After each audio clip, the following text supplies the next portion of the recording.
माननीय single bench के द्वारा 13 मार्च 2023 को जो फैसला दिया गया है, उसके बाद से ये भर्ती और ज़्यादा फंसती जा रही है। दिन भर दिनांक 15 मार्च 2023 को माननीय बेसिक शिक्षा मंत्री जी के आवास पर और इको गार्डन में 6800 से सूची से संबंधित अभ्यर्थी धरना प्रदर्शन कर रहे थे। इसके बाद से बेसिक एजुकेशन डिपार्टमेंट के अधिकारियों और माननीय बेसिक शिक्षा मंत्री जी का भी स्टेटमेंट आया, जिसके बारे में भी डिटेल में चर्चा करेंगे। और माननीय कोर्ट ऑर्डर में क्या ऐसे मामले हैं जिसके बाद से चीज़ें उलझती जा रही हैं, और निश्चित तौर पर ये मामले आगे भी कोर्ट में जारी रहेंगे। अंत तक जुड़े रहिएगा। साथ ही साथ जो शिक्षक भर्ती, नई शिक्षक भर्ती का वेट कर रहे हैं, उनके लिए भी बहुत कुछ है इस चीज़ में समझना और देखना। नमस्कार दोस्तों, मेरा नाम है नीरज और आप देख रहे हैं कैरियर बिट यूट्यूब चैनल। अगर आप इस चैनल पर पहली बार विजिट कर रहे हैं तो इसको सब्सक्राइब करते हुए बेल आइकन को प्रेस करना ना भूलें। 69,000 सहायक अध्यापकों की भर्ती अपने आप में एक विवादित भर्ती बन करके उभरी है। पेपर आउट जैसे मामले तो पहले से ही प्रकाश में थे। ये सब चीज़ें तो चलिए सभी राज्यों में ये सभी चीज़ें देखने को मिलती है, लेकिन जो चीज़ें बेसिक शिक्षा के अधिकारियों के हाथ में था उसमें भी ढिलाई बरती गई, जिसके बाद से ये भर्ती और ज़्यादा विवादित हो गई।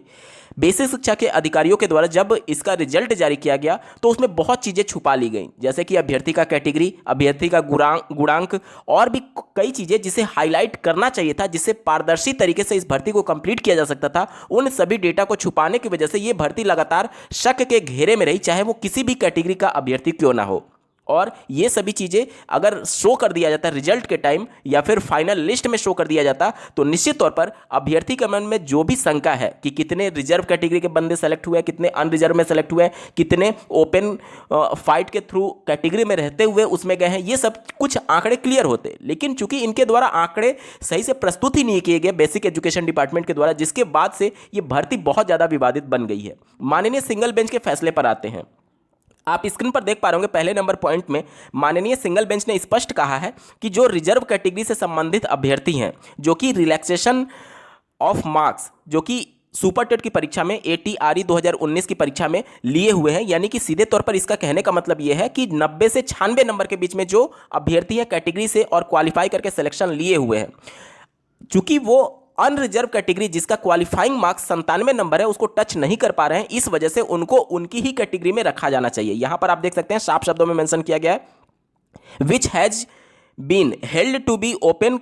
Competition shall not be entitled to migrate from their respective category to the unreserve category. साफ शब्दों में माननीय सिंगल बेंच ने इनकार कर दिया है कि जो 90 से 96 के बीच में है उनको उनकी ही कैटेगरी में रखा जाना चाहिए। आगे पढ़िए, दूसरे नंबर पॉइंट में साफ शब्दों में यह कहा गया कि रिजर्व कैटेगरी के ऐसे अभ्यर्थी जो 65% सुपर टेट की परीक्षा में पाए हुए हैं, 65% यानी 97 नंबर की बात की जा रही है, जो कि अनरिजर्व कैटेगरी के लिए क्वालिफाइंग मार्क्स था, तो उनको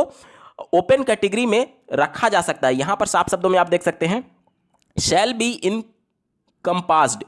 within the consideration zone of open category and a select list shall be accordingly prepared for these candidates separately on the quality point and accordingly 50% of the total seats shall be filled by these candidate। यानी कि 50% से ज़्यादा reservation नहीं होना चाहिए, इस प्रकार से लिस्ट बनाने के लिए यहाँ पर आदेश दिया गया। तो साफ शब्दों में 90 से 96 वाले अभ्यर्थियों को उनकी ही कैटेगरी में रखे जाने के लिए माननीय सिंगल बेंच ने कहा है। इसके अलावा जो इस पॉइंट को ही कहीं ना कहीं एक तरीके से डिस्टर्ब करेगा, वो 153 नंबर का पॉइंट है, जो कि आप अपने स्क्रीन पर देख पा रहे होंगे। यहां पर MRC कैंडिडेट के बारे में चर्चा की गई है। अब ध्यान से समझिएगा, यहां पर पहले के जो माननीय सुप्रीम कोर्ट और माननीय हाई कोर्ट के द्वारा जो फैसले दिए गए हैं उनका कुछ हवाला दिया गया है, और यहां पर आप देख सकते हैं एक गौरव प्रधान केस का जिक्र किया गया है और भी कई केस का जिक्र किया गया है, जिसके बारे में जानना और समझना आपके लिए बेहद जरूरी है। देखिए MRC क्या होता है, तो मेरिटोरियस रिजर्व कैटेगरी की बात की गई है, यानी कि 65% यानी 97 नंबर से ऊपर जो भी कैटेगरी में अभ्यर्थी पाए होंगे। जाहिर सी बात है माननीय सिंगल बेंच भी मान रही है, और जो शिक्षक भर्ती का फाइनल लिस्ट था उसमें भी उनको ओपन कैटेगरी में रखा गया है। साथ ही साथ जो चयन सूची होती है, मतलब कि किस जिले में बंदे को अलॉट किया जा रहा है शिक्षक पद पर, वो भी MRC के कैंडिडेट के लिए 153 नंबर पॉइंट में ये लिखा गया है कि मान लीजिए कोई एक बंदा जो कि रिजर्व कैटेगरी में था और 97 नंबर उसने टच कर लिया, तो वो अनरिजर्व में फाइट कर लिया, 67.11 अगर उसने पा लिया तो अनरिजर्व कैटेगरी में वो चला गया। अब अनरिजर्व कैटेगरी में जाने के बाद से जब उसको उसका जिला आवंटित किया जाएगा तो उसको अनरिजर्व कैटेगरी के हिसाब से आवंटित किया जाएगा। लेकिन वो 67.11 कैटेगरी वाला बंदा अपनी कैटेगरी, जैसे मान लीजिए ओबीसी का 66 कुछ गया था, तो 66 वाले बंदे से तो ज्यादा है। लेकिन जब उसको जिला आवंटित किया जाएगा तो चूंकि वो रिजर्व कैटेगरी में है, 27% उसको आरक्षण है, जबकि इस वाले बंदे से जो ओपन कैटेगरी में कैटेगरी वाला बंदा चला गया है उससे उसको प्रायोरिटी मिलेगी उसका जिला आवंटित करने के संदर्भ में। उसी के बारे में यहां पर 153 नंबर पॉइंट में लिखा गया है कि जब चूंकि बंदा भले ही ओपन कैटेगरी में क्यों नहीं चला गया, लेकिन चूंकि उसको अपने कैटेगरी यानी ओबीसी जिसका मार्क्स कम था, उस बंदे का मार्क्स कम था, उससे उसको ज्यादा प्रायोरिटी मिलनी चाहिए उसकी ही जिले में आवंटित होने के लिए। तो अब आप सोच लीजिए कि जो एमआरसी वाला कैंडिडेट है, एक तो नंबर के हिसाब से वो ओपन कैटेगरी में जा रहा है, लेकिन ओपन कैटेगरी में जाने के बावजूद उसको ओबीसी का आरक्षण देते हुए उसके जिले में जिला आवंटित करना, क्योंकि चूंकि ओबीसी वाले कैंडिडेट से उसका मार्क अधिक था। तो ये कहीं ना कहीं विरोधाभास है कि एक तो ओपन कैटेगरी में भी भेजना है, साथ ही साथ इस बात का भी ध्यान रखना है कि चूंकि अपने कैटेगरी वाले बंदे से उसका मार्क्स अधिक था तो उसको उसका ही जिला अलॉट किया जाए। तो ये सभी चीजें अभी पूरी तरीके से क्लियर नहीं हो पाई हैं कि किस प्रकार से लिस्ट बनाई जाएगी, क्योंकि जाहिर सी बात है जब 65% यानी कि 97 से नंबर से जब बंदा ज्यादा पा गया तो वो ओपन कैटेगरी में चला गया। लेकिन ओपन कैटेगरी में चूंकि उसका मार्क्स कैटेगरी वाले बंदे से ज्यादा है और जब जिला आवंटित किया जाएगा तो ये सब चीजें फंस रही हैं। इस वजह से ये 153 नंबर पॉइंट में ये सभी बातें मेंशन की गई थी। इसके अलावा जब आप नीचे जाएंगे तो फाइनल वर्डिक्ट में यहां पर गौरव प्रधान के एक केस का जिक्र किया गया है माननीय सिंगल बेंच के द्वारा। यहां पर आप देख सकते हैं, ये जब आप आएंगे आप 156 नंबर पॉइंट में, तो यहां पर नीचे गौरव प्रधान केस का जिक्र किया गया है जो कि स्टेट ऑफ राजस्थान से होते हुए माननीय सुप्रीम कोर्ट तक गया था। यहां पर मामला यह था, वहां पर एसडीएम की एक वैकेंसी थी जिसमें इसी प्रकार का केस हुआ था, आरक्षण को लेकर के डबल आरक्षण और ये सभी चीजें हुई, जहां पर कैटेगरी वाले अभ्यर्थी को अनरिजर्व कैटेगरी में सेलेक्ट कर लिया गया और लगभग 50-60 ऐसे बंदे थे। उसके बाद से ये मामला कोर्ट में गया और माननीय कोर्ट के द्वारा ये कहा गया कि चूंकि ये सभी अभ्यर्थी डबल आरक्षण नहीं ले सकते, इसलिए इनको राज्य सरकार पॉलिसी बना करके इनको एडजस्ट करे। अब वहां पर राज्य सरकार ने अपने हाथ खड़े कर दिए कि हमारे पास इतनी ज्यादा वैकेंसीज नहीं है कि इनको एक तरीके से एडजस्ट किया जाए। तो माननीय सुप्रीम कोर्ट में जब यह मामला गया तो माननीय सुप्रीम कोर्ट ने साफ शब्दों में कहा कि जब आपके पास इसके संबंध में वैकेंसी होगी, कभी भी होगी, आज से 5 साल 10 साल बाद, तो आप इस सभी अभ्यर्थियों को उसमें एडजस्ट करिएगा। इसका सीधे सा मतलब यह हुआ कि मान लीजिए 69,000 सहायक अध्यापकों की भर्ती में 2,500, 3,000, 10,000, 5,000 जितने भी एक तरीके से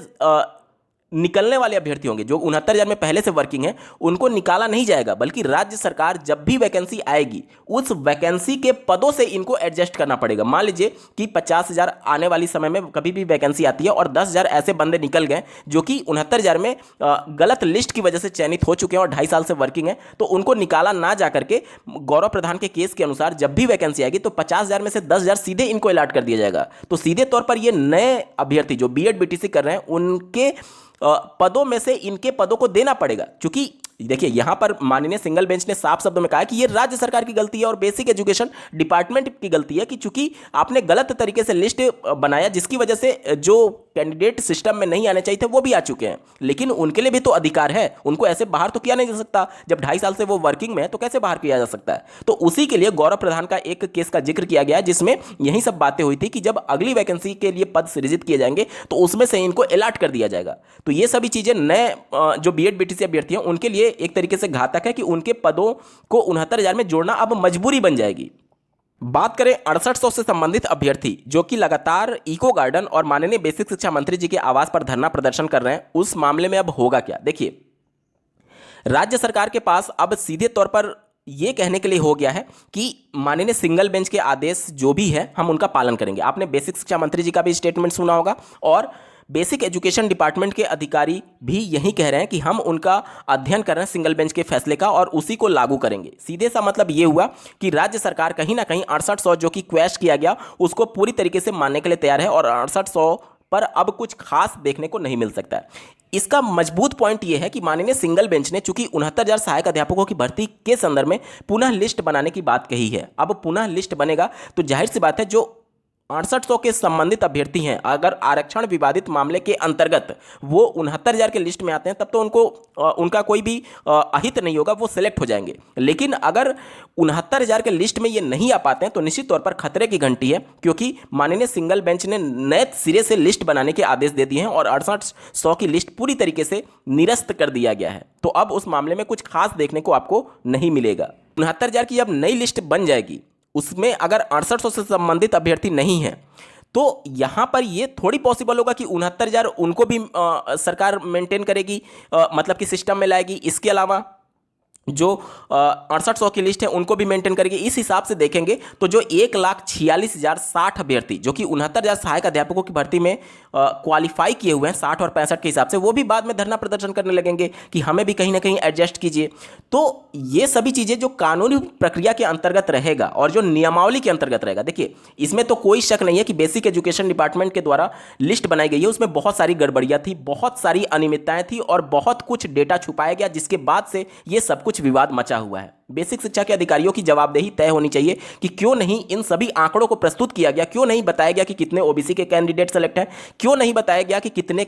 कट ऑफ पर प्रत्येक बच्चे का कितना गुणांक बना हुआ है, क्यों नहीं बताया गया कि किस बच्चे का सुपर टेट में कितने नंबर है। ये सभी आंकड़े छुपाए गए, जिसकी वजह से ये सभी हमेशा शक के घेरे में रहा है ये भर्ती। तो इन सब के बाद से राज्य सरकार और बेसिक एजुकेशन डिपार्टमेंट उन सभी 1,46,060 अभ्यर्थियों को समायोजित नहीं कर सकती है किसी भी मामले में। इस तरीके से अगर आप करेंगे तो सीधे तौर पर जो नए बीएड बीटीसी अभ्यर्थी हैं वो भी तो कोर्ट चले जाएंगे कि हमें जो पद हमारे लिए सृजित होने चाहिए वो बिना कंपटीशन के इन अभ्यर्थियों को कैसे दिया जा सकता है। और माननीय सुप्रीम कोर्ट का 2017 में जब शिक्षा मित्रों का समायोजन रद्द किया गया था, उस समय भी माननीय सुप्रीम कोर्ट ने स्पष्ट शब्दों में कहा था कि नए पद विज्ञापित करके नए अभ्यर्थियों को भी मौका देते हुए शिक्षक भर्ती की जाए। और उसके बाद से दो बड़ी शिक्षक भर्ती, जो कि पहली 68,500 और दूसरी 69,000 सहायक अध्यापकों की भर्ती के तौर पर आपको देखने को मिला, जब माननीय सुप्रीम कोर्ट ने 2017 में 1,37,000 शिक्षा मित्रों के समायोजन को रद्द किया था। तो ये सभी चीजें हैं, लेकिन ये तो जरूर तय है कि 69,000 की जो लिस्ट बनेगी उसमें जो नए अभ्यर्थी आएंगे उसकी वजह से जो पुराने निकलने चाहिए उनको एडजस्ट करना पड़ेगा, जिसकी वजह से जो पहले से संबंधित सृजित पद किए जाएंगे उसमें से ही उनको पद दिया जाना है। यानी सीधे तौर पर आप ये समझ लीजिए कि नए अभ्यर्थियों के लिए नुकसान होगा ही होगा किसी भी हाल में।